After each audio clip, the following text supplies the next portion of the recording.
بسم اللہ الرحمن الرحیم۔ اردو اسلامک کے ویورز کو میری طرف سے السلام علیکم۔ جی دوستو، آج ہم آپ کو حضرت سلیمان علیہ السلام کی نبوت اور بادشاہت کا واقعہ سناتے ہیں۔ اللہ تعالیٰ نے حضرت سلیمان علیہ السلام کو ان کے والد محترم حضرت داؤد علیہ السلام کی بادشاہت اور نبوت میں جانشین مقرر فرمایا اور اپنے فضل و کرم سے ان پر بہت سے انعامات فرمائے۔ اللہ تعالیٰ نے حضرت سلیمان علیہ السلام کو پرندوں کی بولیاں بھی سکھا دی۔ حضرت سلیمان علیہ السلام اللہ تعالیٰ سے یہ دعا مانگی کہ اے اللہ، مجھے ایسی بے مثال بادشاہ عطا فرمائیے جو آپ نے کسی کو بھی عطا نہ کی ہو۔ اللہ تعالیٰ نے حضرت سلیمان علیہ السلام کی دعا قبول فرمائی اور آپ علیہ السلام کو بے مثال بادشاہت عطا فرمائی۔ اللہ تعالیٰ نے حضرت سلیمان علیہ السلام کو صرف انسانوں ہی نہیں بلکہ جنات، درندوں، چرند پرند اور اپنی دیگر مخلوق پر بھی حکومت عطا فرمائی۔ آپ علیہ السلام سب کی بولیاں سمجھتے تھے اور اس نعمت پر آپ علیہ السلام اللہ تعالیٰ کا بہت زیادہ شکر ادا کرتے تھے۔ نبی کریم صلی اللہ علیہ وسلم نے فرمایا، میں رات کے وقت نماز پڑھ رہا تھا کہ ایک شریر جن میرے سامنے آ گیا تاکہ میری نماز خراب کر دے۔ میں نے اللہ تعالیٰ کی توفیق سے اس پر قابو پا لیا اور میرا جی چاہا کہ میں اسے مسجد کے کسی ستون سے باندھ دوں تاکہ تم سب اسے دیکھ سکو۔ پھر مجھے اپنے بھائی حضرت سلیمان علیہ السلام کی وہ دعا یاد آ گئی جو انہوں نے اللہ تعالیٰ سے مانگی تھی کہ مجھے ایسی حکومت عطا فرمائیے جو میرے بعد کسی کو لائق نہ ہو۔ میں نے اسے ذلیل کر کے چھوڑ دیا۔ ایک مرتبہ آپ صلی اللہ علیہ وسلم نماز پڑھانے کے لیے کھڑے ہوئے تو آپ صلی اللہ علیہ وسلم نے نماز کے دوران ہی یہ جملے کہے، میں تجھ سے اللہ کی پناہ میں آتا ہوں،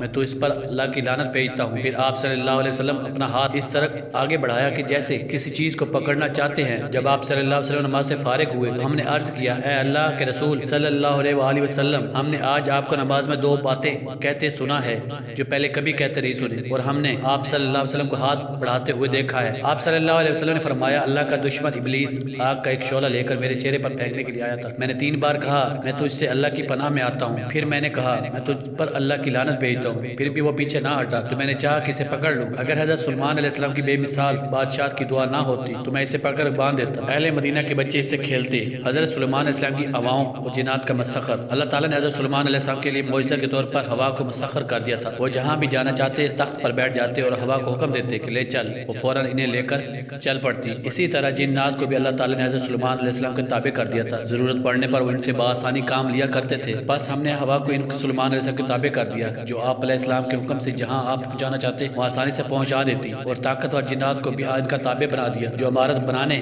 والے اور دریا میں غوطہ لگانے والے تھے، اور دوسرے سرکش اور کافر جنات کو بھی جو زنجیروں میں جکڑے رہتے۔ اللہ نے انہیں کہا، یہ ہمارا عطیہ ہے، آپ چاہیں تو دوسروں پر احسان کیجیے یا نہ کیجیے، آپ سے کوئی حساب نہیں ہوگا۔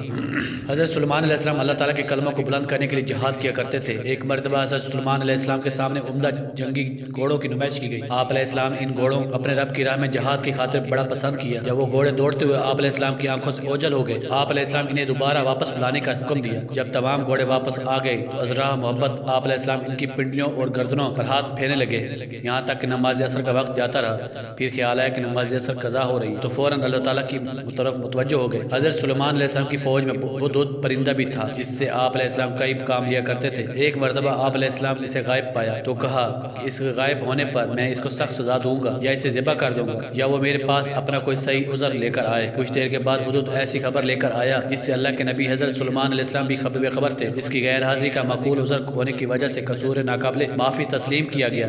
حدود نے آ کر بتایا، میں نے سبا کے علاقے میں ایک عورت کو لوگوں پر حکمرانی کرتے دیکھا ہے، لہٰذا آپ علیہ السلام نے حدود کو ذریعے سے خط بھیجا جس کا ملکہ بلقیس نے جواب دیا۔ جب حضرت سلیمان علیہ السلام خط لے کر حدود کے ملکہ بلقیس کے پاس پہنچا اور ملکہ بلقیس کے سامنے حضرت سلیمان علیہ السلام کا خط ڈال دیا، ملکہ نے خط دیکھا کہ اس کی ابتدا بسم اللہ الرحمن الرحیم سے ہو رہی تھی اور ساتھ ساتھ ملکہ بلقیس کو مسلمان ہونے کی دعوت دی گئی تھی۔ ملکہ بلقیس اپنے وزیروں سے مشورہ کیا کیا جائے۔ انہوں نے بڑے جذباتی انداز میں کہا، آپ جو بھی حکم کریں گی ہم تعمیل کرنے کے لیے تیار ہیں، جیسے آپ چاہیں۔ ملکہ بلقیس حضرت سلیمان علیہ السلام کا خط پڑھتے ہی یہ سمجھ چکی تھی کہ ہمارے اندر حضرت سلیمان علیہ السلام اور ان کے لشکر کا مقابلہ کرنے کی صلاحیت نہیں ہے، اس لیے ہمیں ان سے صلح کر لینا بہتر ہے۔ لہٰذا اس نے اپنے وزراء کو کہا کہ بادشاہ جب کسی بستی میں داخل ہوتے ہیں تو وہاں کے معززین کو ذلیل کر دیتے ہیں، اس لیے بہتر ہے کہ میں کچھ تحائف دے کر یہ اندازہ لگا لوں کہ وہ بادشاہ ہیں یا اللہ کے نبی ہیں۔ اگر وہ بادشاہوں کے بادشاہ ہوں گے تو قیمتی تحائف فوراً قبول کر لیں گے اور ہم سے صلح کر لیں گے، اور اگر وہ اللہ کے نبی ہوں گے تو ہمیں ان پر ایمان لانا ضروری ہوگا۔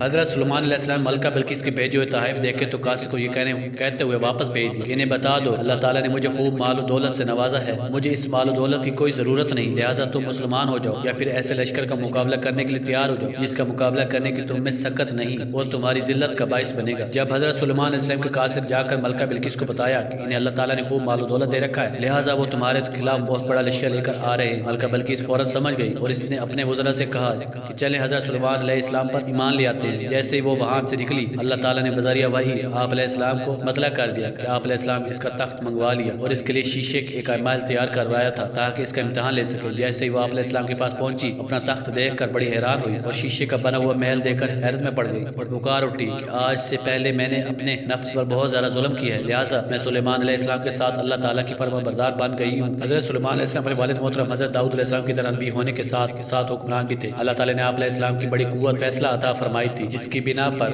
آپ علیہ السلام لوگوں کے مسائل سمجھ کر منصفانہ فیصلہ کیا کرتے تھے۔ حضرت داؤد علیہ السلام کے پاس ایک مقدمہ آیا، ایک آدمی کی بکریاں رات کے وقت دوسرے آدمی کے انگور کے کھیت میں گھس گئی اور اسے نقصان پہنچایا۔ حضرت داؤد علیہ السلام نے یہ فیصلہ سنایا کہ کھیت والا بکریاں لے لے، اس لیے وہ نقصان بکریوں کو قیمت کے برابر تھا۔ جب مدعی اور مدعا علیہ حضرت داؤد علیہ السلام کے فیصلہ سننے کے بعد باہر آئے تو حضرت سلیمان علیہ السلام اس فیصلہ کا علم ہوا۔ حضرت سلیمان علیہ السلام نے والد محترم سے عرض کیا، آپ کا فیصلہ تو صحیح ہے، لیکن اس سے بہتر یہ ہے کہ بکریوں کا مالک کھیت کی دیکھ بھال کرے یہاں تک کہ وہ کھیتی پہلے کی طرح ہو جائے، اور کھیت والا بکریوں کے دودھ اور اون سے فائدہ اٹھائے یہاں تک کہ اس کا کھیت پہلی حالت میں آ جائے، پھر بکریوں والا بکریاں واپس کر کے اپنا کھیت واپس لے لے۔ اس بارے میں چونکہ حضرت سلیمان علیہ السلام کا فیصلہ زیادہ بہتر تھا، اس لیے اللہ تعالیٰ نے حضرت سلیمان علیہ السلام کا فیصلہ پسند فرمایا۔ حضرت داؤد علیہ السلام کے دور میں دو عورتیں اپنے بچوں کو لے کر باہر جنگل کی طرف نکلی۔ ان میں سے بڑی عورت کا بچہ بھیڑیا لے گیا۔ اس عورت نے چھوٹی سے کہا، تمہارا بچہ تو بھیڑیا لے گیا، لہٰذا یہ بچہ تو میرا ہے، مجھے دے دو۔ چھوٹی نے کہا، نہیں، تمہارا بچہ بھیڑیا لے گیا۔ آخرکار یہ مقدمہ حضرت داؤد علیہ السلام کی خدمت پیش ہوا۔ بڑی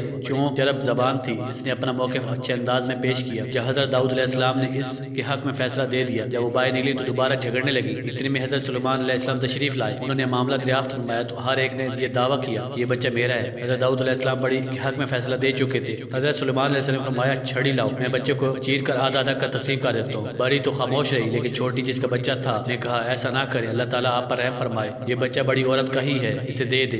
آپ علیہ السلام فوراً معاملے کی حقیقت کو پہنچ گئے اور آپ علیہ السلام نے بچے کا فیصلہ چھوٹی عورت کے حق میں کر دیا۔ فرمان الہی ہے، اور بلا شبہ ہم نے سلیمان علیہ السلام کی آزمائش کی اور ان کے تخت شاہی پر ایک نامکمل جسم ڈال دیا، پھر انہوں نے اپنے رب کی طرف رجوع کیا۔ ایک مرتبہ حضرت سلیمان علیہ السلام فرمایا، آج رات میں اپنی 100 بیویوں کے پاس جاؤں گا، ہر ایک سے ایک ایک لڑکا پیدا ہوگا جو اللہ تعالیٰ کی راہ میں جہاد کرے گا۔ لیکن آپ علیہ السلام کو انشاءاللہ کہنا یاد نہ رہا، چنانچہ ان تمام عورتوں میں سے صرف ایک ہم کے ہاں بچہ پیدا ہوا اور وہ بھی نامکمل۔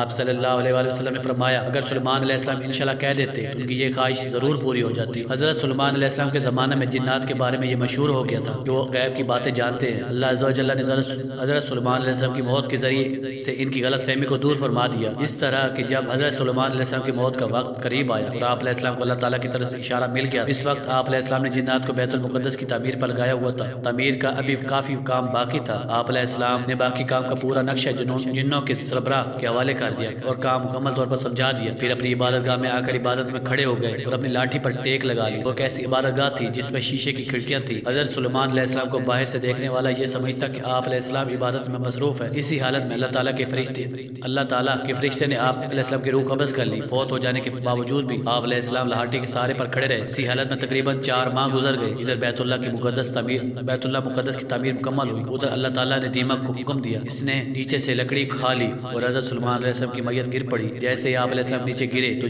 جن یہ سمجھ گئے کہ آپ علیہ السلام کافی پہلے فوت ہو چکے تھے اور انہیں معلوم ہو گیا کہ ہمیں غیب کا کوئی علم نہیں۔ اگر غیب کا علم ہوتا تو ہم اتنا عرصہ تعمیری کام کی مشقت برداشت نہ کرتے۔